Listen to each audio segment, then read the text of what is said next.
ആ സമയത്ത് വ്യാപകമായിട്ടുള്ള പോച്ചിങ് നടക്കുന്ന സമയമാണ്. ഞാൻ പറഞ്ഞ പോലെ അത് ഇറച്ചിക്ക് വേണ്ടിയാവാം, അതേസമയത്ത് ആനക്കൊമ്പിന് വേണ്ടിയാവും.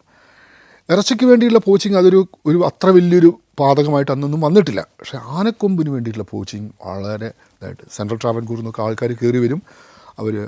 അവരെ സഹായിക്കാൻ വേണ്ടി ആൾക്കാരുണ്ടാവും. കാട്ടിൽ കയറും, രാത്രി കാട്ടിൽ കയറും, വെടിവെച്ച് കൊല്ലും. ഷൂട്ട് ചെയ്തിട്ടാകില്ല, വെടിവെച്ച് കൊല്ലും, കൊമ്പെടുക്കും, വിടും.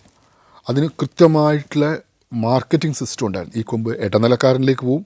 അവിടെ ഇതിന് ചെയ്യാൻ പറ്റുന്ന കാർവിങ് ചെയ്യുന്ന ആൾക്കാരുണ്ട്. എസ്പെഷ്യലി തിരുവനന്തപുരം സൈഡിലൊക്കെ വെച്ചിട്ടുള്ള ഇതിനു വേണ്ടി കൊത്തുപണി എടുക്കുന്ന ആൾക്കാരുണ്ട്. അങ്ങനെ ശില്പങ്ങളുണ്ടാക്കും. അപ്പോൾ ഞാനതൊക്കെ കണ്ടിട്ടുണ്ട് കേട്ടോ. ഏറ്റവും രസകരമായ സംഭവം എന്ന് പറഞ്ഞാൽ ഏറ്റവും കൂടുതൽ ശില്പങ്ങൾ എന്ന് പറഞ്ഞാൽ ഗണപതിയാണ്. ആനക്കൊമ്പ് കൊണ്ടുണ്ടാക്കുന്ന ഗണപതി എന്ന് പറഞ്ഞാൽ അതിൻ്റെ ഐറണി എന്ന് ആലോചിച്ചു. അതിൻ്റെ ഈ സമയത്ത് ഇത് സംഭവം കിട്ടിക്കഴിഞ്ഞാൽ നമ്മളിതിനെ പോസ്റ്റ്മോർട്ടം ചെയ്യണം. പോസ്റ്റ്മോർട്ടം ചെയ്ത് നമ്മൾ കംപ്ലീറ്റ് ഉണ്ടാവും.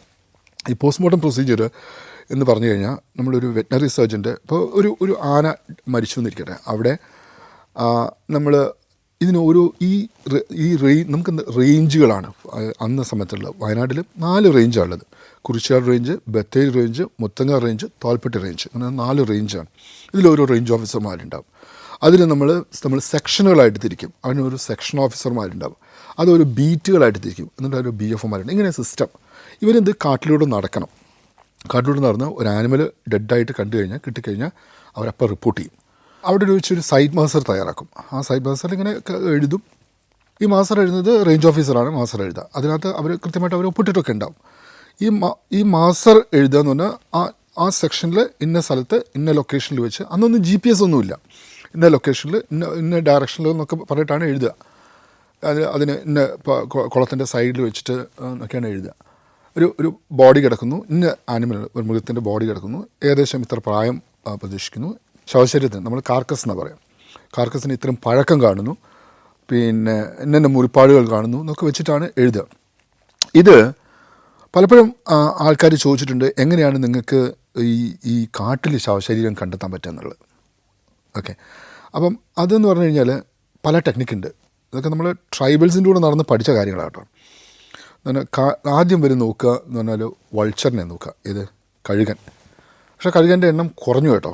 തീരെ വളരെ എക്സ്റ്റിങ്ഷൻ ലെവലിലേക്കാണ് ഇപ്പം കഴുകന്മാരുടെ എണ്ണം പോകുന്നത്. ഇപ്പോൾ വയനാട് വലിയ സാങ്ച്വറിൽ മാത്രമാണ് കഴുകന്മാരുള്ളത്. അതും ഒരു 5-8 കഴുകന്മാർ മാത്രമേ ഉള്ളൂ അന്ന്. പക്ഷേ അന്നുണ്ടായിരുന്നു.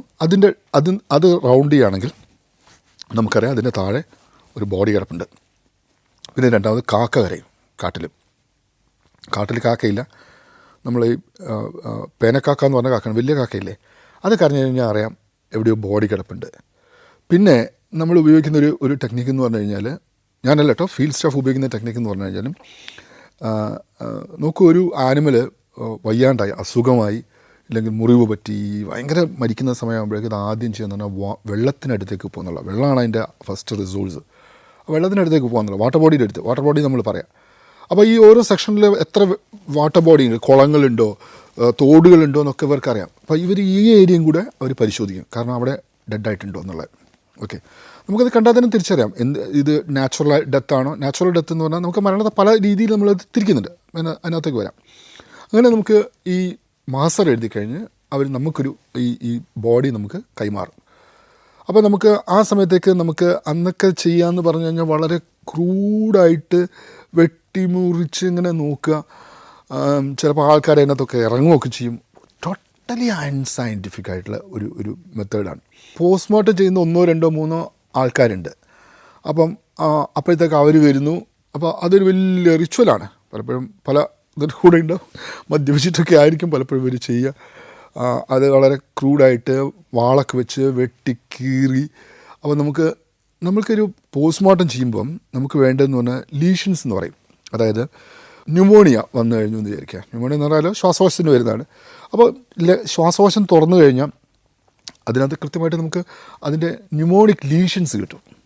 ഓക്കെ, കൃത്യമായിട്ടുള്ള ഒരു ഈ ലീഷൻസ് ഇതൊന്നും നമുക്ക് കിട്ടില്ല. കാരണം എന്ന് പറഞ്ഞാൽ ഇവർ വെട്ടിക്കീറുക ചെയ്യും. അപ്പോൾ ഒന്നാമത്തെ പ്രശ്നം എന്ന് പറഞ്ഞാൽ ആന വലിയൊരു മൃഗമാണ്.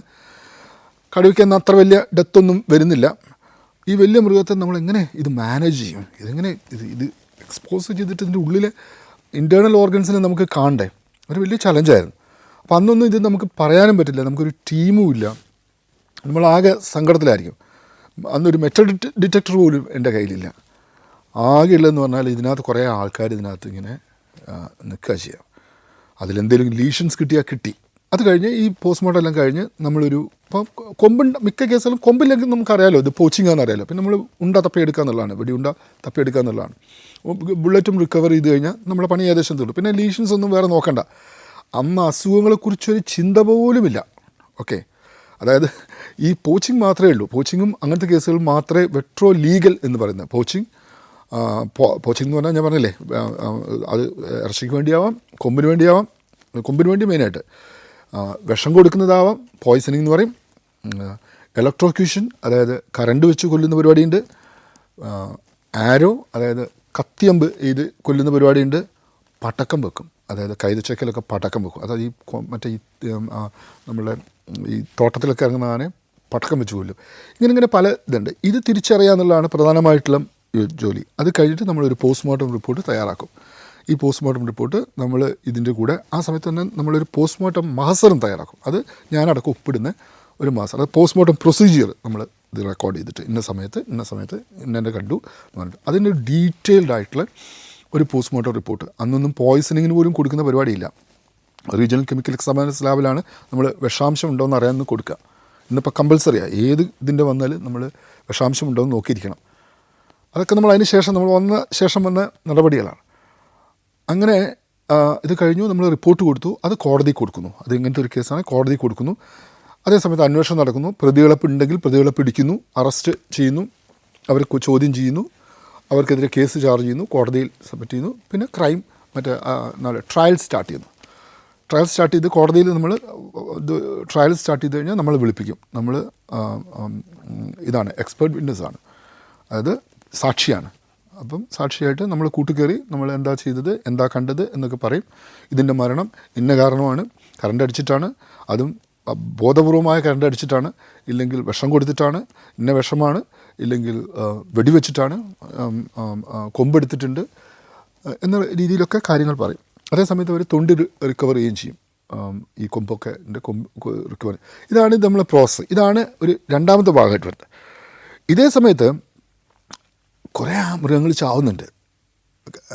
കാട്ടുപോത്തായാലും, കടുവയൊന്നും അത്ര ഡെത്തില്ല, ആനയായാലും ഞാൻ വളരെ താല്പര്യപ്പെട്ട് നോക്കുന്നുണ്ട് ഇതെന്തുകൊണ്ടാണ് പല അസുഖങ്ങളുടെ ഇതായിട്ട്.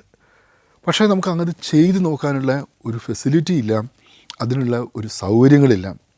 ഈ സമയത്താണ് രാജൻ സൈഗ എന്ന് പറഞ്ഞാൽ സാർ ഇപ്പോൾ റിട്ടയർ ചെയ്തു, ഒരു വൈൽഡ് ലൈഫ് വാർഡനായിട്ട് വരുന്നത്, വളരെ എനർജറ്റിക്കായിട്ട് പുള്ളി വരുന്നത്. അദ്ദേഹത്തിന് ഞാനുമായിട്ട് ഭയങ്കരമായിട്ട് സിങ്കായി. അപ്പം സാറ് അപ്പം നോക്കുമ്പോണ്ട് ഡിവിഷൻ്റെ മറ്റേ വേസ്റ്റൊക്കെ ഇടുന്ന ഒരിതിൻ്റെ അവിടെ പുറകിൽ ഒരു ട്രാങ്കുലൈസിങ് ഗൺ, ഓക്കെ, ഡിസ്റ്റിൻജെക്ട് എന്ന് പറഞ്ഞാൽ അതൊന്നുമില്ല. ഇപ്പം ഒരു മയക്കുവെടി തോക്ക് കിടക്കുന്നു, അതിൻ്റെ ഒരു കിറ്റും കിടക്കുന്നു. അപ്പോൾ ഒരു ദിവസം എന്നെ വിളിപ്പിച്ചു, അതൊന്ന് പോയി നോക്കാൻ പറഞ്ഞു. അപ്പോൾ ഞാൻ പോയി നോക്കുമ്പോൾ സുന്ദരൻ ട്രാങ്കുലൈസിങ് ഗൺ കിടക്കുന്നു. അപ്പം തൊട്ടിട്ടില്ല, പാക്കറ്റ് പൊട്ടിച്ചിട്ടില്ല. പിന്നെ അതിനുള്ള അന്നൊക്കെ ഉപയോഗിക്കുന്ന തോട്ടയാണ് ഉപയോഗിക്കാം. ഞാൻ പറയില്ല, ഒരു സിറിഞ്ചുണ്ട്, അതിനകത്ത് മരുന്ന് വെക്കും, അതിൻ്റെ പുറകിലൊരു ചെറിയ തോട്ടയുണ്ട്.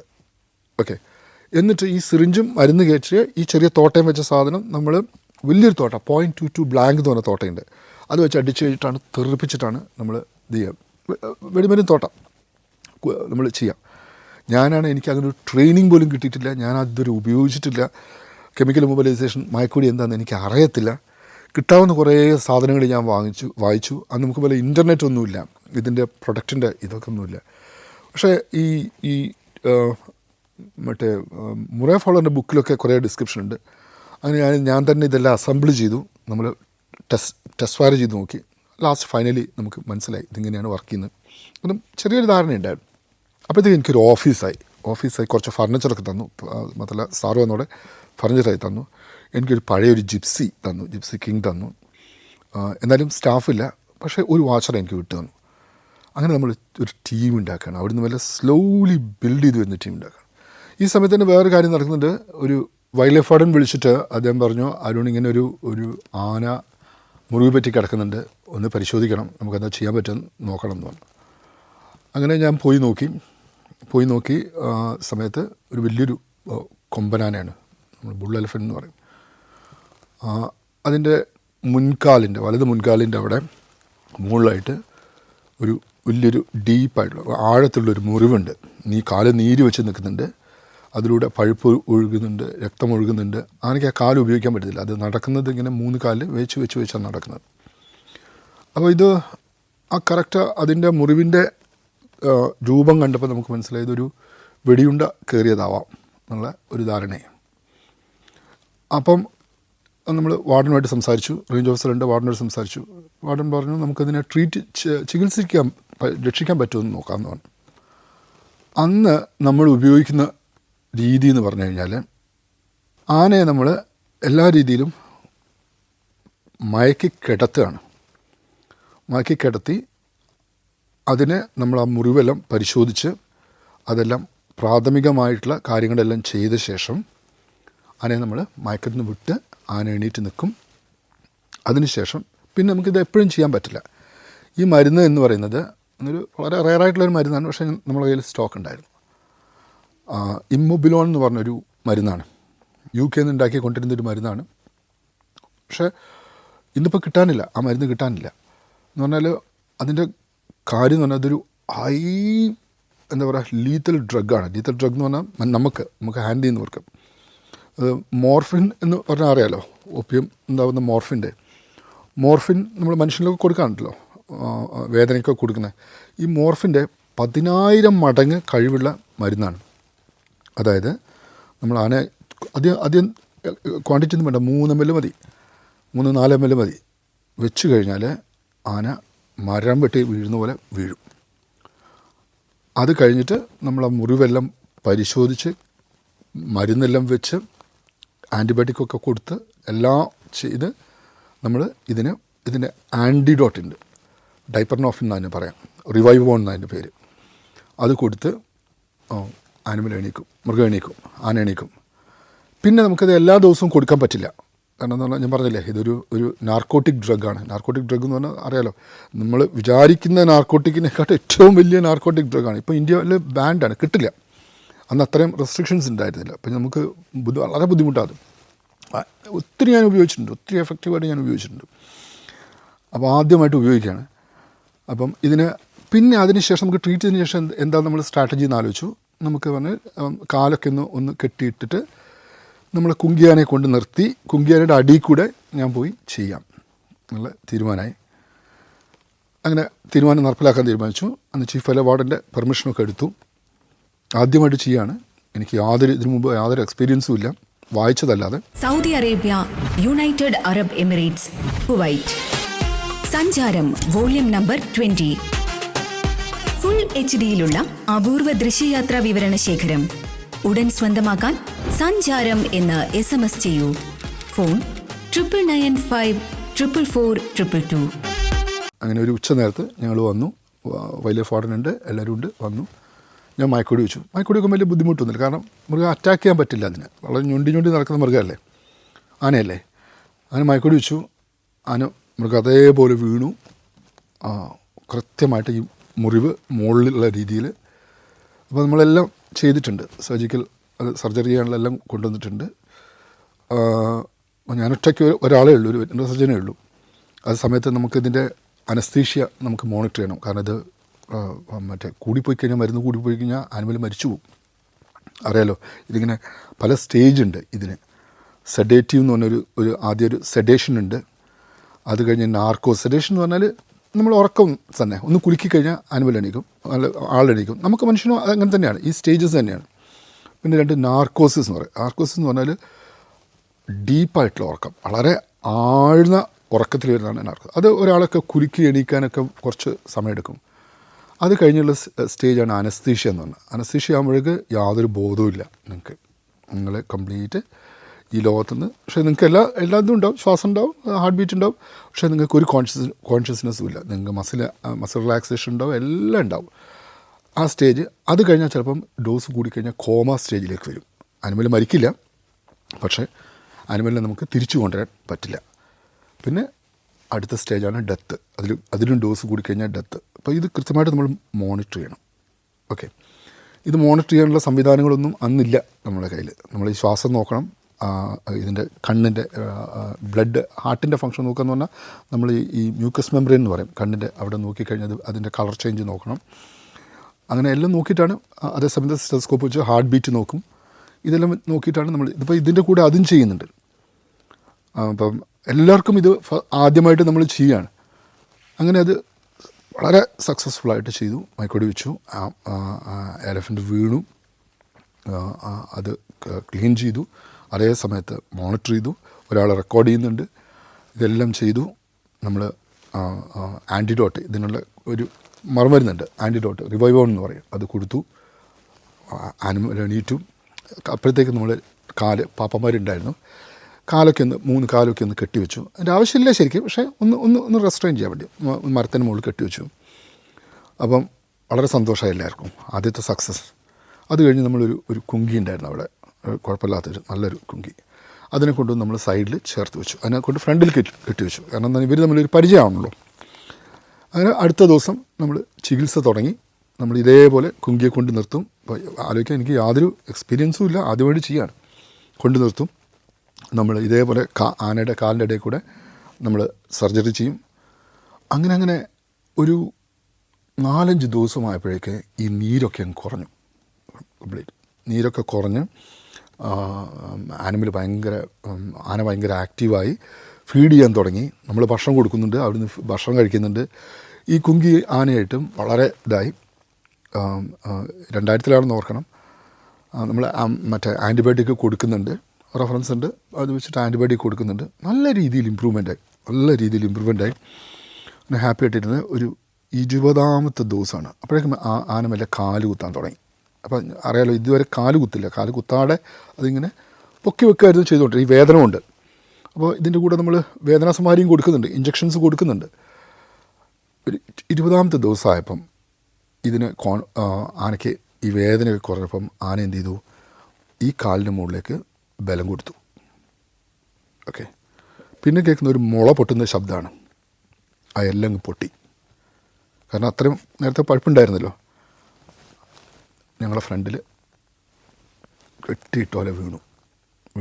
ഒരു 5 മണിക്കൂറായപ്പോഴേക്ക് മരിച്ചു. ആകെ വിഷമമായി നമുക്ക്. ഇതെന്താണ് ഇങ്ങനൊരു സംഭവം. എന്തായാലും അനസ്തീഷ്യ ഉണ്ടല്ലോ, കാരണം ബിക്കോസ് അനസ്തീഷ്യ കൊടുത്തിട്ട് 20 ദിവസമായി, അതുകൊണ്ടല്ല, മയക്കം കൊണ്ടല്ല. പക്ഷേ എല്ലാം ഹീൽ ചെയ്തു. മറ്റേ ഇതൊക്കെ നീരൊക്കെ കുറഞ്ഞു വന്നു. അപ്പോൾ ഞാൻ ഈ കാലൊന്ന് ആനങ്ങനെ കിടക്കുകയാണ്, അതിൻ്റെ കാല് പരിശോധിച്ചപ്പോഴാണ് ഞാൻ കാണുന്നത് മറ്റേ കാലിൻ്റെ, അതായത് നല്ല കാലിൻ്റെ അടി എന്ന് പറഞ്ഞു കഴിഞ്ഞാൽ നമ്മളെ കുഞ്ഞുങ്ങളുടെ കൈയുടെ ഉള്ളുപോലെയാണ്. ഓക്കെ, ആനയുടെ കാലിൻ്റെ അടി അറിയാലോ, നമ്മളൊരു ഷൂവിൻ്റെ ട്രെഡ് പോലെയാണ്. അത്രയും ഇങ്ങനെ നിൽക്കുന്ന, അത്രയും അതിന് മുകളിലാണ് നിൽക്കുന്നത്. ഇത് നിന്ന് അത് തേഞ്ഞ് പോയി. ലാസ്റ്റ് ആ വേദന വന്നപ്പോഴാണ് ഈ കാലിൻ്റെ മുകളിലേക്ക് ബലം കൊടുത്തത്. അപ്പോൾ പക്ഷേ എന്നാലും ഇതെങ്ങനെ സംഭവിക്കുന്നുള്ള അറിഞ്ഞപ്പോഴാണ് നമുക്ക് യഥാർത്ഥത്തിലൊരു ആനയുടെ അനാറ്റമി, ശാരീരിക പ്രകൃതി നമുക്ക് മനസ്സിലാകും. നോക്കൂ, ഒരു ആന എന്ന് പറഞ്ഞു കഴിഞ്ഞാൽ അതിൻ്റെ 70% ഭാരം വരുന്നത് മുൻകാലിലാണ്. ഓക്കെ, മുൻകാലിലാണ് ഇയാൾ താങ്ങുന്നത്. ശരിക്കും പറഞ്ഞാൽ സെൻറ്റർ ഓഫ് ഗ്രാവിറ്റി എന്ന് പറയും. ആ സെൻറ്റർ ഓഫ് ഗ്രാവിറ്റി നിൽക്കുന്നത് ഈ മുൻകാലിൻ്റെ മുകളിൽ. അതുകൊണ്ടാണ് ആൾക്കാർ ഇരിക്കുന്നതും, ഇരിക്കസ്ഥാനം എന്നൊക്കെ പറയുന്നത് ഈ നമ്മളെ കഴുത്തിൻ്റെ പുറകിലുള്ള ഭാഗത്താണ് ഇരിക്കുക. അവിടെയാണ് ഈ സെൻറ്റർ ഓഫ് ഗ്രാവിറ്റി വരുന്നത്. അവിടെയാണ് ഈ ആനയുടെ 70% ഭാരം വരുന്നത്. ഈ പിൻകാലിൻ്റെ ജോലി എന്ന് പറഞ്ഞു കഴിഞ്ഞാൽ ആനയെ പുഷ് ചെയ്യുക എന്നുള്ളതാണ്, അതായത് മുന്നോട്ട് കൊണ്ടുപോകുക എന്നുള്ളതാണ്. ഈ കാല് മുന്നോട്ട് വെക്കുന്നു, ഈ പുറകിലെ കാലാണ്. അതുകൊണ്ടാണ് ഈ സെൻറ്റർ ഓഫ് ഗ്രാവിറ്റി മുന്നിൽ നിൽക്കുന്നതുകൊണ്ടാണ് പലപ്പോഴും നമ്മൾ പറയും, ആൾക്കാർ ആന ഓടിച്ചു കഴിഞ്ഞാൽ താഴോട്ട് ഇറങ്ങുമ്പം ആനയ്ക്ക് ഭയങ്കര ബുദ്ധിമുട്ടാണ്, ആനയ്ക്ക് ഇത് ചെയ്യാൻ പറ്റില്ല. ഇതേപോലത്തെ ഒരു വേറെ പ്രശ്നമാണ്, ആന കിടന്നു കഴിഞ്ഞാൽ നെഞ്ചിടിച്ച്, ഈ കണ്ടീഷൻ വന്ന് കിടന്നു കഴിഞ്ഞാൽ നെഞ്ചിടിച്ചാണ് കിടക്കുക. നെഞ്ചിടിച്ച് കിടന്നു കഴിഞ്ഞാൽ ആന കിടക്കുന്നത് നിങ്ങൾ കണ്ടിട്ടുണ്ടെങ്കിൽ ചരിഞ്ഞ കിടക്കുക. ചരിഞ്ഞ് കിടന്നിട്ട് ഈ പുറകിലെ കാലും മുന്നിലെ കാലും ഒരേപോലെ സ്വിങ് ചെയ്തിട്ട് നേരെ നിന്ന് നിൽക്കുക ചെയ്യാം. ഈ നെഞ്ചടിച്ച് നമ്മൾ നായിരിപ്പ് നോക്കാൻ നാട്ടിലൊക്കെ ആൾക്കാർ അതിനെ പറയാറുണ്ട്. അത് കാരണം എന്ന് പറഞ്ഞാൽ ഇവിടെ ഒരു ഏരിയ ഉണ്ട്, ഇത് സ്റ്റേണം എന്നാണ് പറയുക, ഈ നെഞ്ചിൻ്റെ അവിടെയാണ് ഞാൻ പറഞ്ഞത് സെൻറ്റർ ഓഫ് ഗ്രാവിറ്റി വന്നു കഴിഞ്ഞാൽ ആനിമൽ ഡെഡാവും. അതാണ് സംഭവിച്ചത്.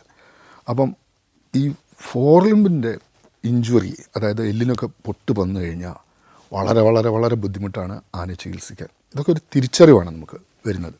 അപ്പോൾ അത് കഴിഞ്ഞ് ഞങ്ങൾ പോസ്റ്റ്മോർട്ടം ചെയ്തപ്പോഴാണ് നമുക്കിത് മനസ്സിലായത് ഈ സ്റ്റേണത്തിൻ്റെ മുകളിൽ ഈ അമർച്ച വന്നിട്ടാണ് ഇതിൻ്റെ മരണം ഉണ്ടാവുന്നതെന്നുള്ളത്.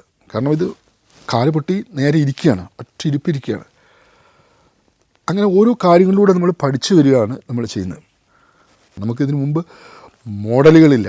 Okay, Cheeran sir, Panicker sir എന്നൊക്കെ പറഞ്ഞാൽ അവർ ജോലി ചെയ്യുന്നത് നാട്ടാനയുടെ മുകളിലാണ്. കാട്ടാനയുടെ മുകളിൽ നമുക്ക് മോഡലുകളില്ല. അതൊരുപാട് പ്രശ്നങ്ങളുണ്ട്. നമുക്കതിൻ്റെ പല കാര്യങ്ങളും നമുക്ക് നോക്കാനുണ്ട്. നമുക്ക് ടെറൈൻ നോക്കണം, ഇത് എങ്ങനെ കിടക്കുന്നത്. ചിലപ്പം നമ്മളൊരു പാറക്കെട്ടിൻ്റെ മുകളിലൊക്കെ ആണെങ്കിൽ ആനുവൽ ഉരുണ്ട് താഴെ പോവാം, മയക്കി കഴിഞ്ഞാൽ താഴെ പോവാം. മരക്കുറ്റിൻ്റെ കൊണ്ട് ഇടിക്കാം. വെള്ളമുണ്ടെങ്കിൽ ചെറിയ വെള്ളത്തിൽ ചാടിക്കഴിഞ്ഞാൽ ശ്വാസം മുട്ടി മരിക്കാം.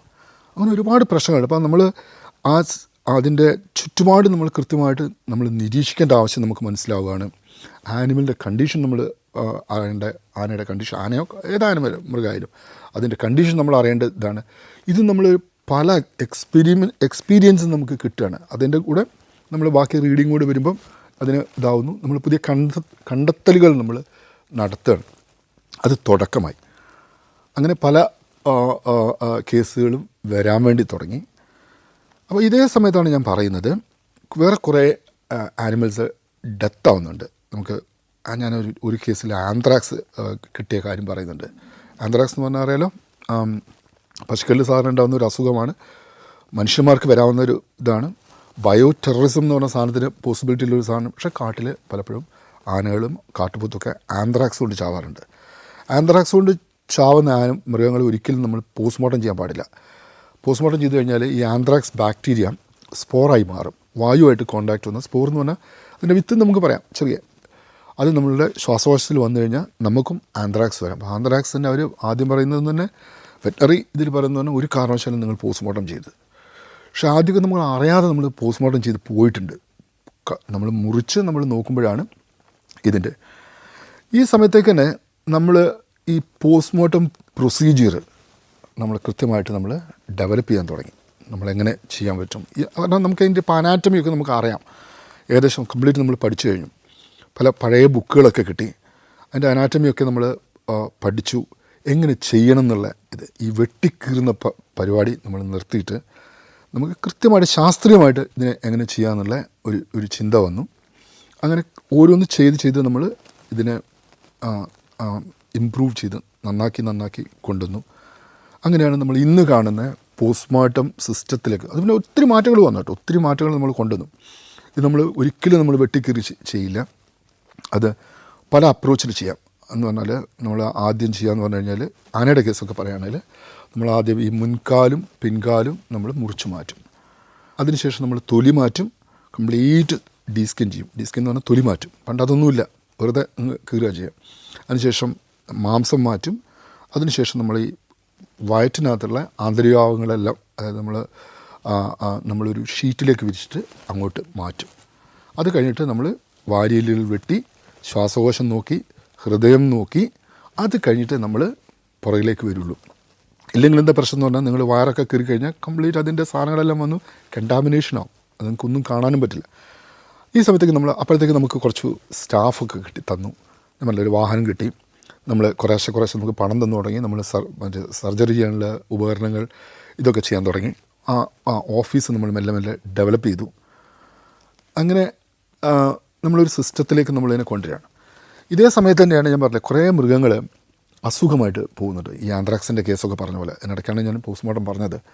ഈ ആന്ത്രാക്സ് പോലുള്ള രോഗങ്ങളുണ്ട്. ഇത് നമുക്ക് തിരിച്ചറിയാൻ വേണ്ടിയിട്ടുള്ള നമുക്കൊരു സിസ്റ്റമില്ല, ഏതൊക്കെ അസുഖം എന്നുള്ളത്.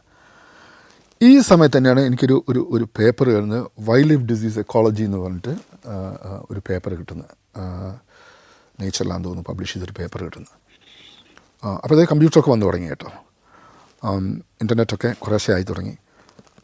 അത് വളരെ ഇൻസ്പയറിംഗ് ആയിരുന്നു. അതേപോലെ തന്നെയാണ് മേ ആൻഡ് ആൻഡേഴ്സൺ എന്ന് പറഞ്ഞ 2 സയൻറ്റിസ്റ്റുകളുടെ ഡൈനാമിക്സ് ഓഫ് ഇൻഫെക്ഷൻസ് ഡിസീസസ് എന്ന് പറഞ്ഞൊരു പേപ്പർ വരുന്നത്. അവിടെയാണ് നമ്മൾ പുതിയൊരു ശാഖ ഉണ്ടാക്കിയിരുന്നു. അതായത് ഫ്രീ റേഞ്ചിങ്, അതായത് കാട്ടിലെ മൃഗങ്ങളുടെ രോഗങ്ങൾ എങ്ങനെ ഇതിനെ ബാധിക്കുന്നു, കൺസർവേഷന്, അതായത് എങ്ങനെ നമ്മളെ കൺസർവേഷനെ ബാധിക്കുന്നു, അതിൻ്റെ പ്രാധാന്യം എന്ത് എന്നൊക്കെ കുറേ സ്റ്റഡീസ് വരാൻ തുടങ്ങി. അത് വളരെ ഫാസിനേറ്റിംഗ് ആയിരുന്നു. ഞാൻ ശരിക്കും ചെയ്യാൻ ഉദ്ദേശിച്ച യഥാർത്ഥ കാര്യം എൻ്റെ ഫ്രണ്ടിൽ വരികയാണ്. ഞാൻ പറഞ്ഞത് അതൊരു എമേർജിങ് ഇതായിട്ട് വരികയാണ്. ഇതേ കാലഘട്ടത്തിൽ അപ്പോഴത്തേക്കൊരു 2002 ഞാൻ ഫോറസ്റ്റ് ഡിപ്പാർട്ട്മെൻറ്റിൽ നിന്ന് എനിക്ക് തിരിച്ചു പോകേണ്ടി വന്നു. ചില കാരണങ്ങളാൽ, എനിക്കത് പറയാൻ പറ്റില്ല, ചില കാരണങ്ങളാൽ, പൊളിറ്റിക്കൽ ചില റീസൺസ് കാരണങ്ങളാൽ ഞാൻ തിരിച്ചു ഡെപ്യൂട്ടേഷൻ ക്യാൻസൽ ചെയ്ത് ഞാൻ ആനിമൽ ഹസ്ബൻഡറി ഡിപ്പാർട്ട്മെൻറ്റിലേക്ക് തിരിച്ചു വന്നു. അടുത്ത വർഷം തന്നെ ഞാൻ എൻ്റെ ഹയർ സ്റ്റഡീസിന് വേണ്ടി റോയൽ വെറ്ററിനറി കോളേജ് ലണ്ടനിലേക്ക് പോവുകയാണ്. അത് ഒരു ടേണിംഗ് പോയിൻ്റാണ്. ലണ്ടൻ ട്യൂബ് മാപ്പ് എന്ന് പറഞ്ഞു കഴിഞ്ഞാൽ അത് ലോകത്ത് ഏറ്റവും സിംപ്ലിഫൈഡ് ആയിട്ടുള്ളൊരു മാപ്പാണെന്ന് പറയാം. ഒത്തിരി നെറ്റ്വർക്ക്സാണ്, പക്ഷേ ആ മാപ്പ് കണ്ടു കഴിഞ്ഞാൽ നമുക്ക് ജസ്റ്റ് ഒന്ന് നോക്കിക്കഴിഞ്ഞാൽ നമുക്ക് എവിടെയാണ് നമുക്ക് പോകേണ്ടത്, ഏത് ലൈനാണ് എടുക്കേണ്ടത്, ബ്ലൂ ഉണ്ട്, റെഡ് ഉണ്ട്, ഗ്രീൻ ഉണ്ട്, ഏത് ലൈനാണെന്നൊക്കെ നമ്മൾ കൃത്യമായിട്ട് നമുക്ക് അറിയാൻ പറ്റും. ആ കളക്കോട് നോക്കി നമുക്ക് എവിടെയാണ് ഇറങ്ങേണ്ടത് അവിടെ നമുക്ക് ഇറങ്ങാം.